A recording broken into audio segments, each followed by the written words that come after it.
Hello and welcome to Health Live at Seniors Today.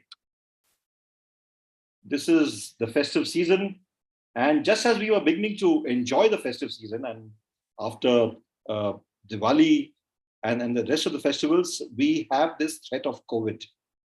And we thought it would be appropriate to have somebody who has been at the forefront of the fight against COVID to have here, to be here to speak to all of us and to address all possible questions.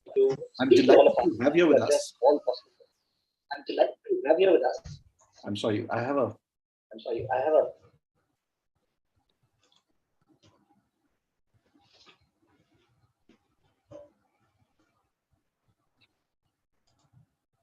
Just give me a minute until. Hi, is this okay? Yeah, but you are connected on two machines.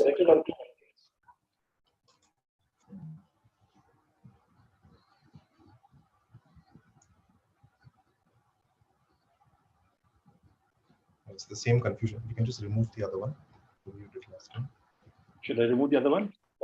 Yeah.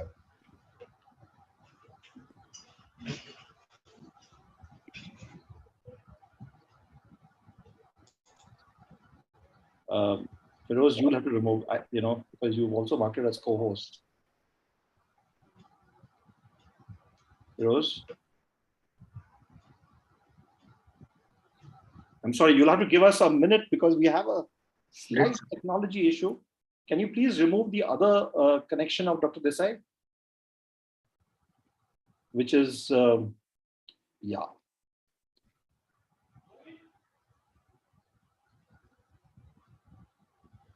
Okay, so this is the age of technology, and we are so we just can't function without technology going right, and this is what has happened. So let me welcome you all once again. Hello and welcome to Health Live at Seniors Today.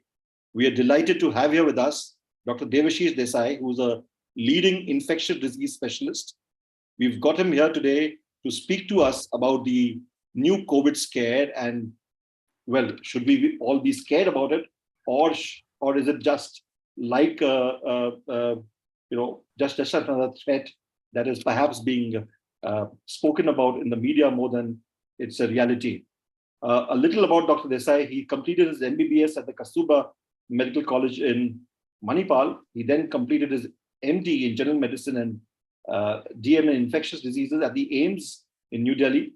He was a member of the AIIMS COVID-19 task force and has treated hundreds of patients with severe COVID-19 in 2021.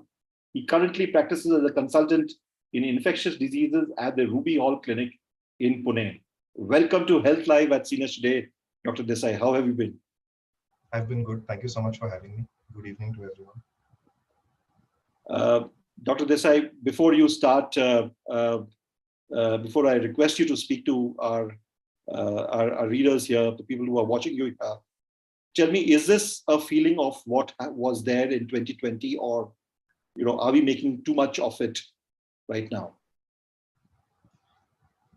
So my understanding is that there's definitely a fear psychosis looking at the news that is coming out of China. Considering that they are having hundreds of thousands of cases per day and their crematoriums are packed. But in all probability, this is going to turn out a little more like the way Omicron was, as opposed to the way it was in 2020 or in March of 2021 with the Delta variant.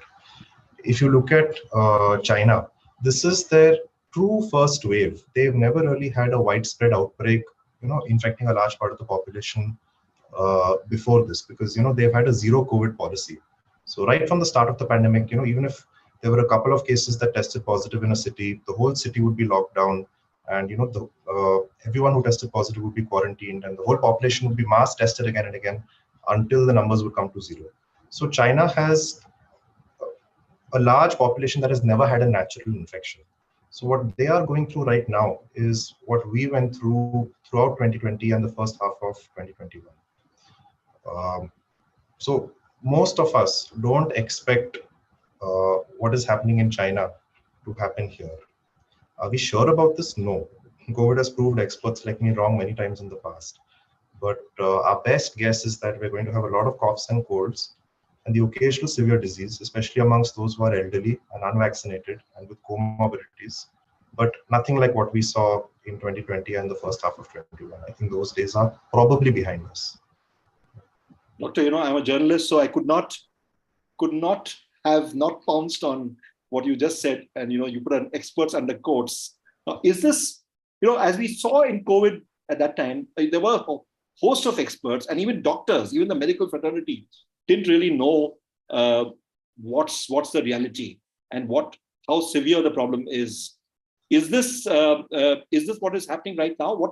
How much are all of you, and especially somebody like yourself who's an infectious disease specialist, how much are you on top of the entire problem that exists today? And perhaps if there is another wave, are you really on top of things? Is the medical fraternity on top of things? I'm sorry to ask you this question directly, but perhaps you could enlighten all of us over here. So in terms of understanding the biology of the virus, I think we've come a long way. So when COVID first started in Wuhan, we were tracking it all the way from December 2019. In the beginning, we knew nothing about it. We had no understanding of why people got sick, what the course of the illness was. And gradually, as more and more data started coming in, we started to understand that you have a lot of people with asymptomatic infections. A lot of people who are symptomatic sort of get okay by themselves within a couple of days. But a small fraction of people, by the end of the first week of their symptoms, develop what is known as the cytokine storm, where their immune system sort of goes into an overdrive. And that's what causes a drop in oxygen saturation. And this is what basically kills most people. So our understanding of the biology of the disease has definitely sort of improved over the last 2 years, and consequently, what drugs we should use and when to treat patients with severe COVID. With regards to solutions to the pandemic, those are logistical. Do we have enough hospitals? Do we have enough ICU beds? Do we have the right drugs? Do we have the right protocols in place? Do we have enough equipment? So this was basically the main challenge for us in 2020 and the first half of 2021. We are not anticipating that sort of situation right now. We don't expect a flood of patients with severe pneumonia to be coming to the hospitals. But let's say it were to happen, I think the country is much better prepared now in terms of infrastructure after having gone through it the hard way over the last 2 years. Today, that is. Doctor, I'm going to request you to make your remarks on the topic first, and then we'll get on to questions. Those of you who have questions over here, please put them in the Q&A tab. If you have a specific question about yourself, please put in your name, put in your gender as well as your age, so that Dr. Desai could give a considered reply. But over to you, Doctor, for your opening remarks, and then we'll get on to the Q&A. Okay. So as clinicians, when someone calls us and says that, I've tested positive for COVID, the main thing that we are concerned about is this a mild COVID or a moderate to severe disease, right? And the one parameter that differentiates mild from moderate to severe is the patient's oxygen saturation. So like we discussed earlier, most patients will have mild disease in the sense they may have symptoms, but their blood oxygen saturation will remain more than 94% throughout the course of the disease. A small fraction of patients at the end of the first week will have a slow drop in oxygen saturation. And once it falls below 94%, that is when we have transitioned from mild to moderate to severe. And that is when we as doctors press the alarm button. That is when a patient needs to be admitted. That's when a patient needs to be started on IV medication. That's when the patient is making the transition from the virological phase to the inflammatory phase. And most cases of COVID pneumonia in the hospital are basically those patients who have desaturated at the end of the first week. So the advice that we would give in the first year of the pandemic, and especially during the Delta variant, was keep a saturation probe at home. If you've tested positive, check your oxygen saturation once a day. As long as it is more than 94%, there's nothing further to be done. Just treat yourself symptomatically. By symptomatic treatment, what we mean is, drugs that basically make you feel better. They don't really alter the course of the illness. So if you have fever, you take a paracetamol. If you have cough, you take a cough syrup. All of this is just to make you feel better while you yourself sort of recover from the virus. The issue with people who are going into moderate to severe diseases, as their oxygen saturation starts dropping by the end of the first week, these patients don't necessarily feel short of breath like other diseases that cause a drop in oxygen saturation cause. So unless you're actually checking your oxygen saturation, you won't know whether you've made that transition on the basis of your symptoms. So what would happen in 2021 is people would have had a low resting oxygen saturation for a couple of days before they would come to the hospital. And at that point, the COVID pneumonia, or ARDS as we call it, has already set in. And starting treatment at this point doesn't always lead to a good outcome. So, the trick with these patients is to start treatment as soon as they make that transition from mild to moderate severe. So our standard advice would be, if you've tested positive, keep a saturation probe at home, check your saturation at least once a day. And if you find that it is gradually and consistently falling below 94% and refusing to rise more than 94%, that is when you need to get hospitalized immediately. However, when Omicron came around, November or December of last year, that advice stopped holding much validity because very few people would get sick. There were a lot of cases. We had a spike in numbers almost as bad as Delta, but not many people with severe disease. So most of us were puzzled. Is this because Omicron itself is inherently a milder variant? Or is it because people have been widely vaccinated and there's been, widespread natural infection, throughout the population, because of which there is herd immunity? We didn't know the answer to this. We thought probably it's a combination of both. But now what we're seeing in China is that here you have a population with little or no sort of, which has had little exposure to natural infection, may have been vaccinated, but little exposure to natural infection, being infected with Omicron itself. But you can see there's so many cases of severe disease over there. So probably it has less to do with the severity of the variant and more to do with past exposure with natural infection, which is why we are seeing so many people getting sick in China, but we are not expecting the same to happen over here. So this is our best guess. COVID has proved us wrong many times in the past, but in all probability, based on the track record of the last 2.5 years, we're not expecting too many cases of severe disease this time. Just a lot of coughs and colds. But having said that, severe disease is not the only thing that we're concerned about when it comes to COVID. There's also the risk of thrombosis. So when we would see COVID patients at the peak of previous waves, we would have a lot of young people with heart attacks, young people with strokes, unexplained thrombosis, in the absence of risk factors. So at this point, it is established scientifically that COVID induces a prothrombotic state, where there is a tendency for clots to form. So that's also one reason why one would want to avoid COVID, even if there is a decreased risk of severe disease.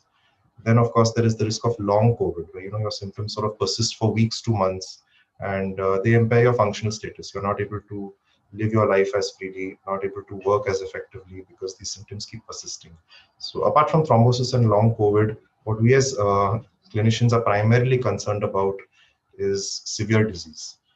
There is a drop in oxygen saturation, and hopefully that should not happen this time.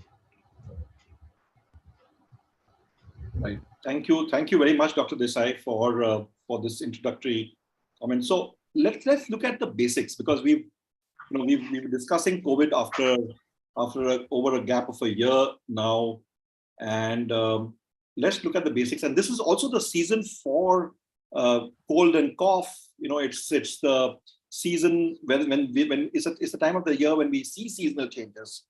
In cities like Mumbai, for instance, and fair number of other parts of the country, there's metro work which is going on. So there's a lot of construction. The AQI levels are down, etc. So is every common cold to be looked at with suspect? Is the entire sardi khansi that we talk about? Should we all be scared when you have somebody next to you who is perhaps sneezed or coughed, etc., which was the case, say, a year and a half back? So when the prevalence of the disease in the community is high, which means if you are living through a wave, where there are large numbers of cases in the community, at that point, it is reasonable to assume that any fever with cough or upper respiratory symptoms is COVID until proven otherwise. But that is not the situation now, in India at least, and in many parts of the world, because there are many other respiratory viruses that are circulating right now that are actually causing more morbidity than COVID. For example, influenza. It's possible that in many countries, influenza is now again the leading cause of respiratory illness related deaths rather than COVID. In North America, in Canada, for example, a lot of pediatric hospitals are flooded with sick children because of respiratory syncytial virus. So RSV is something that causes upper respiratory infections annually, but it's something we never really test for. It's something that can cause a severe illness in children. These children have remained indoors for 2 years because of lockdowns, etc. Now all of a sudden, this whole cohort is being exposed to RSV. So currently, we are not living in a situation where every infection is COVID. There are multiple other candidates which we don't test for. And unless we actually test, we won't know. So if you do have respiratory symptoms, better that you get yourself tested. And I say this knowing that over the last couple of months, we've stopped. Most people don't test themselves for COVID anymore because at this point, it's not much of a severe disease. But now there is this need to know whether cases are rising in the community or not, right? So let me ask you a very pointed question. If I have cold and cough, should I be going in for a test in a day or two? If it doesn't subside? There's no sort of clear answer to this. If you're young, if you don't have comorbidities, if you're not living with people who are elderly, if you don't have elderly parents at home, then it's okay. You can sort of manage yourself symptomatically and be done with it. But if you are elderly, if you have comorbidities, it would be better to get yourself tested so that one can anticipate the occurrence of complications at the end of the first week. No one is going to anticipate hypoxia happening at the end of the first week if they don't know that they have COVID. So if you belong to a high-risk group, better that you get yourself tested. Doctor, should we bring these back in our lives?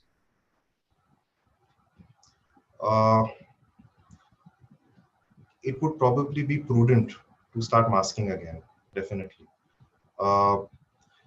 We don't know that a wave is coming in India because these variants that are circulating in China have been circulating in India for the last couple of months. In the sense, these are not new variants, right? It's possible that these variants have entered China from the rest of the world rather than arising in China and then sort of spilling over here. But in anticipation of a future wave, it would be better to wear masks, especially when going out in public places, where there are a lot of crowds, the metro, the local train, that sort of a thing. And again, this applies more for people who have a higher risk of developing complications on COVID. Again, elderly, comorbidities, and unvaccinated. If there are any out there who are unvaccinated. Thank you. We have a question from Mr. Malcolm Montero, and which is what even I was going to ask you. How essential is it to take the precautionary dose, that is a booster? If a person has taken the first 2 doses of AstraZeneca, if a booster is to be taken, should I, Mr. Malcolm Montero asked, should he take the AstraZeneca or some other? He's 69 with no comorbidities. Okay. So most data shows that 2 doses of the vaccine, while it may not prevent reinfection, offers good and lasting protection against severe disease. That protection is enhanced with a 3rd dose, or as the government likes to call it, a precautionary dose. So considering that we don't know how things are going to unfold over the next couple of weeks, it would make sense to take that precautionary dose. Now, if you're looking at taking Covishield again versus a different vaccine, there are multiple studies that show that a heterologous combination, that is your booster dose being a different vaccine as compared to your primary series, offers a much better sort of immune response. So the issue with vaccines like Covishield is, the way Covishield is made is, the COVID spike protein is mounted upon a viral vector. So when you get your first dose of Covishield, your body forms antibodies against the spike protein. It also forms antibodies against the viral vector. So when you take the second dose, again, that viral vector is attacked by your antibodies and the immune response is not as effective. So if you're looking to take a precautionary dose, let it be something else, perhaps a recombinant protein vaccine like Corbevax. So studies are showing that protein subunit vaccines, if taken as a precautionary dose, at least in vitro, offer a much more enhanced immune response as opposed to taking the same type of vaccine that you have taken for your primary series for the booster as well. Doctor, we have a question from Mr. Brigadier Kalia. Mr. Brigadier Kalia, he is 77. He asks, oximeter readings keep changing and repeated testing at the same time. Are oximeters reliable? Is there any specific standard oximeter recommended? So whenever one puts a pulse oximeter on one's finger, initially it may start off with a low reading. And then over a couple of seconds, gradually it will rise. Yeah. So the highest reading is the truest reading. A lot of people, what would happen, when they had COVID and they were home isolating and checking their own oxygen saturation, they would snap the probe onto the finger and it would start off with an 89%, let's say, and then they would panic and we would get calls saying, should I come to the hospital? So what we would tell them is just keep it there for a few seconds more, let the reading rise, and more often than not, it will eventually rise to 97, 98%. There are a lot of brands out over there, some more expensive, some cheaper, but more or less they all do their job fine. The other thing is, if your fingers are cold, if you have cold extremities, then it takes a little longer for that signal to be picked up by the pulse oximeter. The third thing is if you're wearing nail polish, that is something that can give falsely low pulse oximeter reading. So just remember to keep the oximeter on the finger for at least 15 to 30 seconds. If it's not showing a proper reading, change fingers, warm your hands, and the highest reading is the truest reading. Don't panic if it starts off with an 85 or an 89%. It will rise. I just looked at my oximeter at home, and I find that the battery has gone off. So I think it's also good to check that the battery is in order, etc., etc. Dr. Brigadier Kalia has asked, have taken all 3 doses of vaccine. Any preventive medicine recommended against corona? He's 77 and a diabetic for the last 12 years. So there is no medicine that can prevent the infection. In the sense, we don't have any pre-exposure prophylaxis available. However, if you do get COVID, and let's say a mild disease, and you are in your first week with the normal oxygen saturation, then there are drugs that can be considered that can reduce the risk of progression to severe disease. That is, drugs that you take in the first week that reduce the chance of you having a drop in oxygen saturation at the end of the first week. So one of those is remdesivir, 3 days of an IV course. The others are fluvoxamine. The third is Paxlovid. The fourth is molnupiravir. But the issue is now all of these drugs were tested in the Delta era or before that, where a very large number of people would progress to severe disease. In the era of Omicron, that number has really come down. So as a doctor, I doubt the benefit of anyone taking any kind of specific treatment in the first week of the disease to prevent progression to severe disease. And with regards to preventing infection, there is no drug like that. We don't have anything. Doctor, should I be beginning to take this Zincovit again? Like a precautionary medicine? I mean, apart from the general health benefits of multivitamins, it has absolutely no role in COVID. It's neither going to prevent the infection, nor is it going to increase the speed of your recovery, nor is it going to reduce the chance of you progressing to severe disease. I know that multivitamins were part of the standard cocktail that thousands of people got across the country, but there is no evidence base for it. So there's no need for me to, for me as well as in everybody else to be armed, to be popping in these Zincovits and vitamin C, etc., just as a precautionary measure. From the point of view of COVID, no evidence to back its efficacy. No point taking it for the sake of COVID. If you, let's say, have a vitamin deficiency or in general you want to be healthy, that sort of thing, that's a different matter entirely. But it's not going to change the outcome with regards to COVID at all. And what about the various immunity boosters? Especially the ones in non-allopathic modes of practice. So you have a lot of these being sold on the market, but you will find that none of them have any evidence to support their efficacy. In the sense, no clinical trial would have been conducted where one group gets it and the other group doesn't, and then they are followed up, and then we check the incidence of COVID in both groups and see if there's a difference. Their efficacy has not been scientifically studied. So at this point, I would not recommend any of them at all. In fact, I would say that this is mostly unscrupulous people taking advantage of fear and trying to sell their products. So ideally, these products should be held to the same standard that regular allopathic medicines are held up to. There has to be clear-cut evidence of their efficacy before they are approved. But unfortunately, in our country, for some reason, we have differing standards for these things. The response to that is that while they may not have been clinical trials, but these have been there for generations, for hundreds and thousands of years. I understand what you're saying, but if you want to approach this from a scientific point of view, until there is clear-cut evidence in an experimental setting to show that it works, no scientific person is going to buy this. Nothing is stopping them from conducting these trials. I don't think we should go by the logic that old is gold. There are a lot of things that society has sort of had for centuries, and they're not good at all. So let's not get into that. Until there's clear-cut scientific evidence, these are just claims. No point wasting your time on money on this. Thank you. We have a question from Mr. Satish Nagpal. He's age 62, has comorbidities, but he's fully vaccinated. His question is, and I think we had asked this, but again, a pointed question, and it just shows that despite you having clarified it, it is a question that is being asked. He says, if I get a cold or fever, after how many days should I get the COVID test done?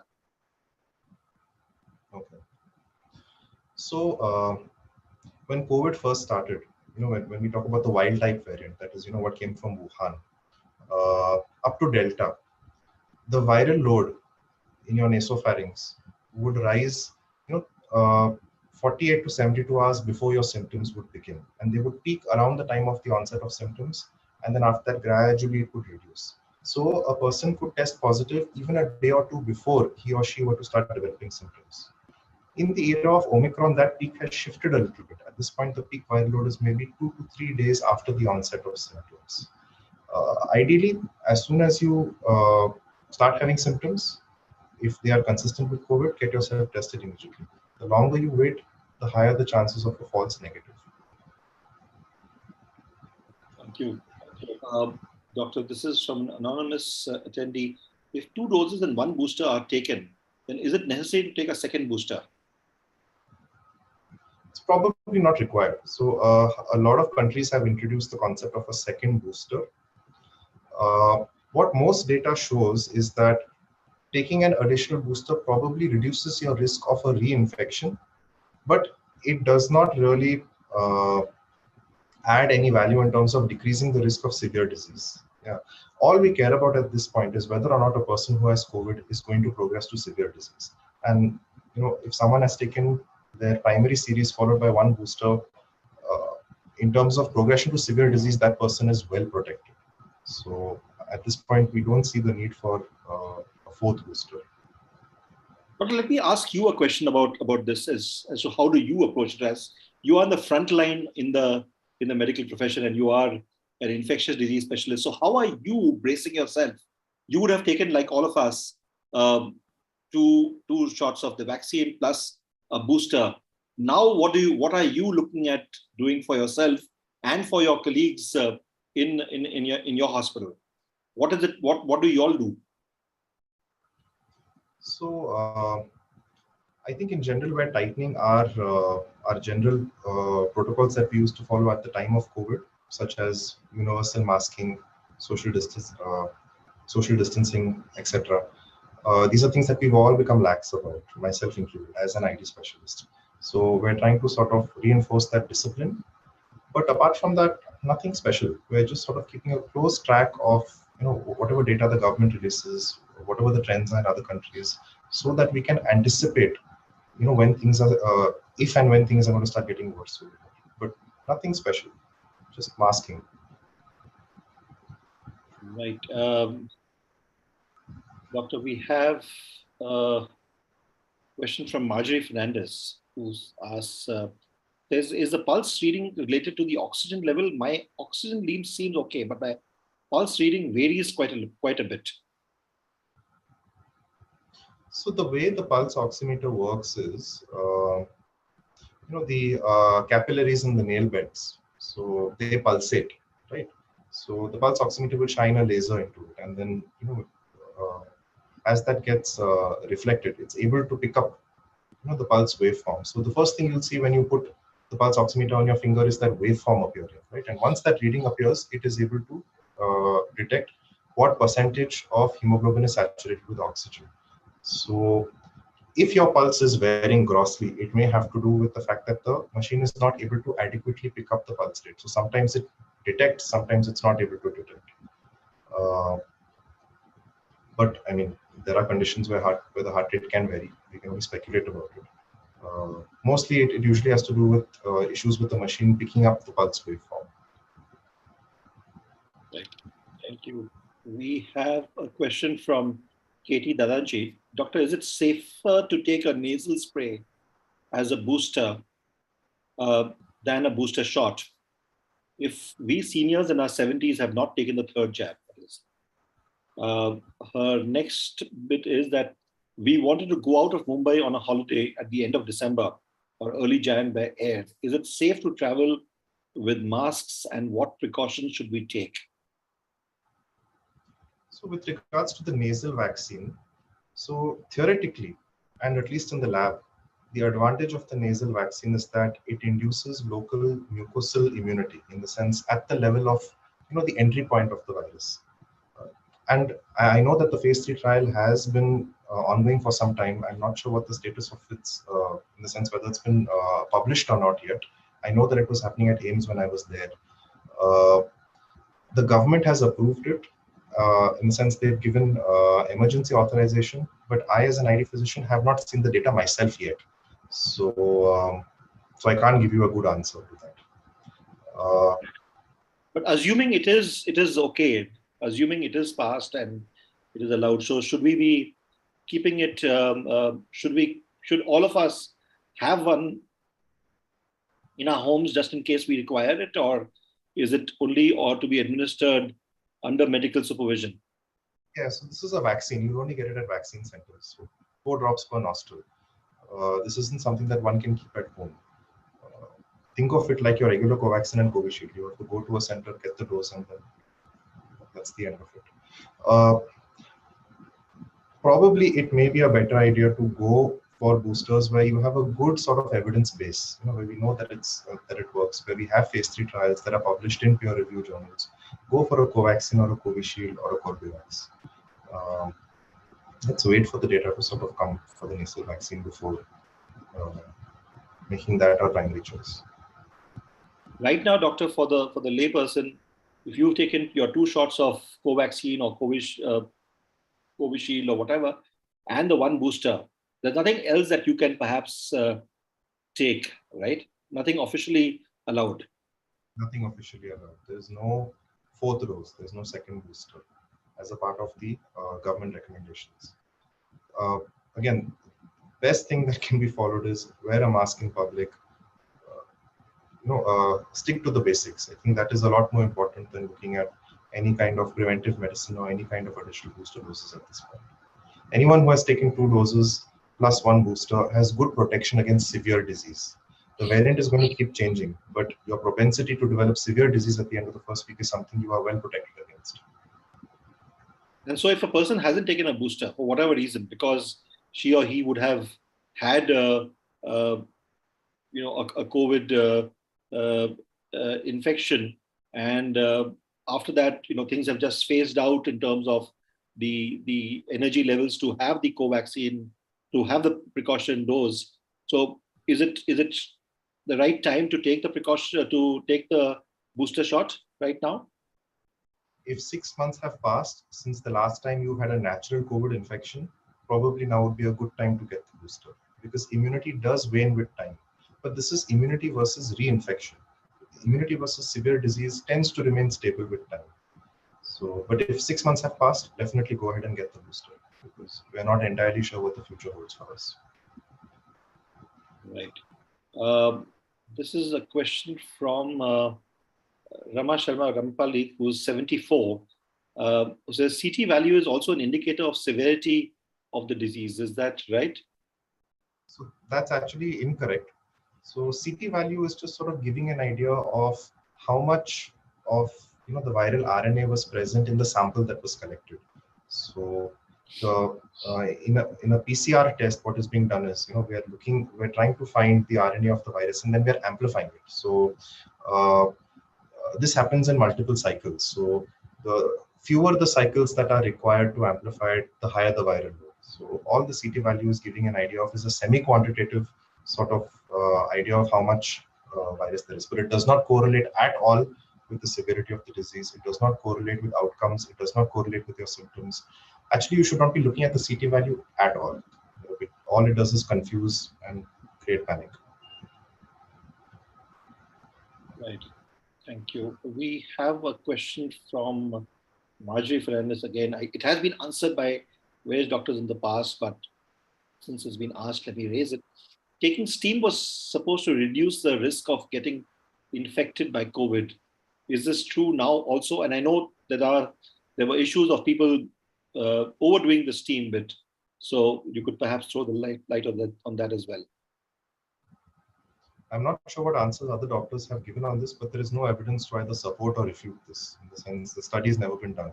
Steaming is not going to prevent COVID, but if you do have the infection, it might help your symptoms feel a little better while you are naturally recovering from it. It has no preventive benefit at all. So you don't need to obsessively steam out of fear that the COVID is circulating and I may get it. There's no benefit to that. Right. Doctor, we have a question from Sumer Chand Jain, who's 80. His question is something in general, and which has also been asked by Suresh Khate, who's 70. Mr. Jain's question is there any way to measure our resistance power to be affected for disease and ways to improve? And Mr. Khate's question is, in order to keep high immunity, what precautionary measures elderly persons should take? So one is, is there a way to measure the resistance power? Should we take that, the test for the, the antibodies that exist in your body, and, the high immunity boosters that exist? Is there something specific that that seniors can do? So the issue with COVID antibody levels is, again, it does not correlate with immunity at all. All they indicate is past exposure. So you've had people, with high COVID antibody titers who have developed severe disease, and people with no antibodies at all who just had mild disease and recovered by themselves. The presence or absence of antibodies and their specific titer, whether it's high or low, does not correlate at all at this point with whether you're going to have severe disease or whether you are protected against infection in the first place. There is a term that we use, when we discuss vaccines, that is immune correlate of protection. So what we mean by immune correlate of protection is when you are trying to test a vaccine to see if it works. If there were a blood test, which one could do after someone getting vaccinated, which says that the person has developed immunity or not. If such a blood test existed, then that would be the immune correlate of protection. So, for example, with hepatitis B, once someone gets the hepatitis B vaccine, we measure the hepatitis B antibody levels. If the levels are more than 10, that 100% correlates with protection. So with Hep B, you have an immune correlate of protection. With COVID, we still don't have such a thing. There is no blood test. which can reliably say that someone is protected or has good immunity, which is why when these vaccine trials are done, we actually have to follow up thousands of people to see whether or not they develop the disease. Because up until this point, we don't have the immune correlate of protection. So with regards to what one should do to maintain their immunity, nothing specific. Just live a normal, happy, healthy life. Eat your regular ghar ka khana, exercise regularly. There is no specific medication, no specific intervention that one needs to do to sort of boost one's immunity. Doctor, let me ask you a few questions once again. Travel, yes, no? I'm going to be cautious in answering this, but I think at this point, don't cancel any plans. Looking at what's happening in China, don't cancel any travel plans from India.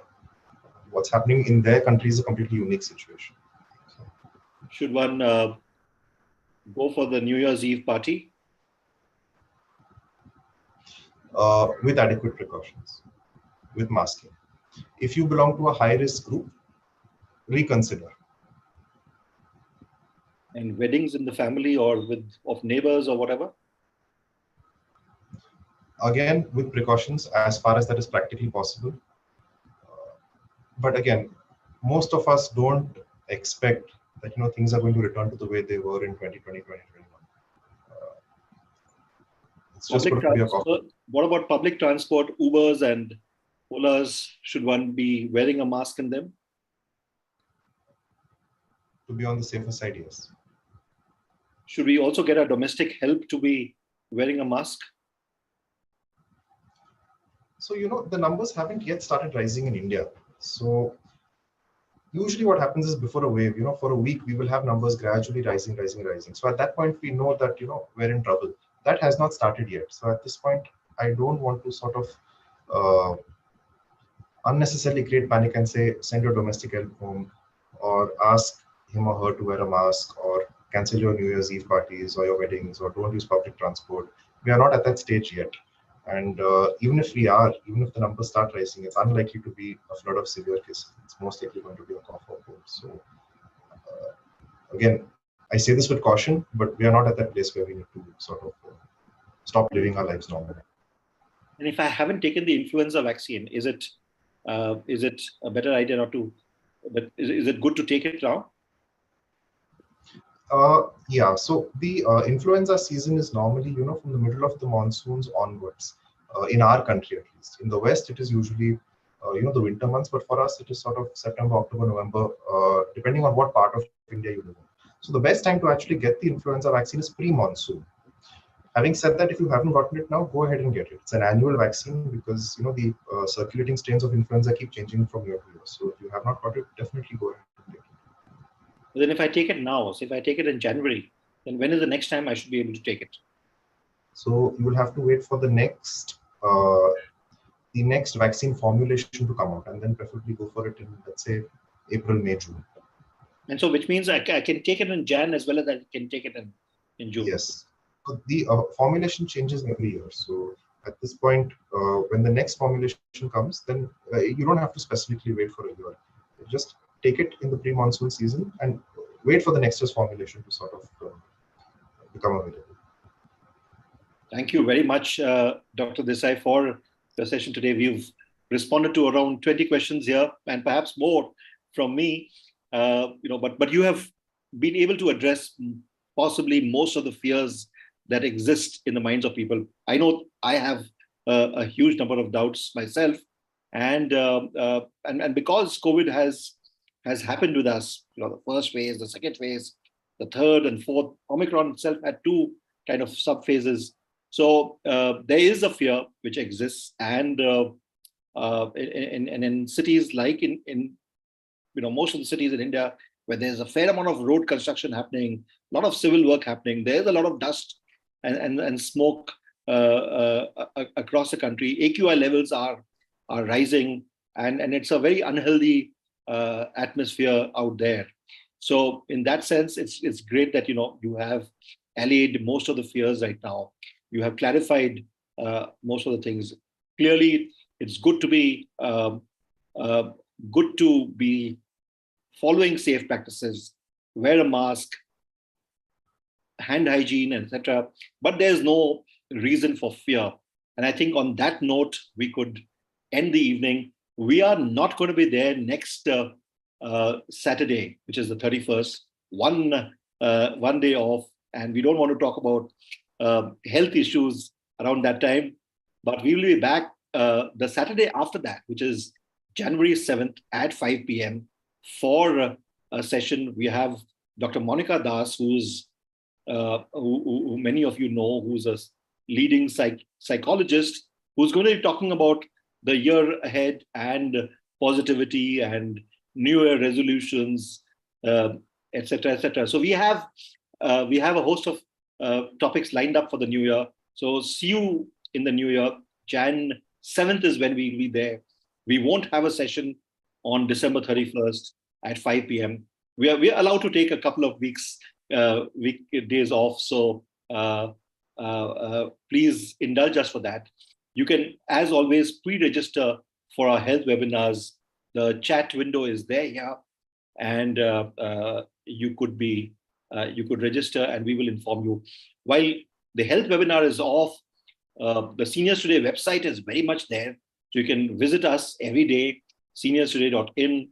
The magazine, as you know, we've had 42 issues so far, and you can read up all the issues free of cost on our website, that is seniorstoday.in. You can subscribe to our newsletters, which come to you every morning at 6:30. We are very sure about our time. Just as we start the health webinar every Saturday at 5 p.m., the newsletter comes to you every morning at 6:30 a.m., Monday through Saturday.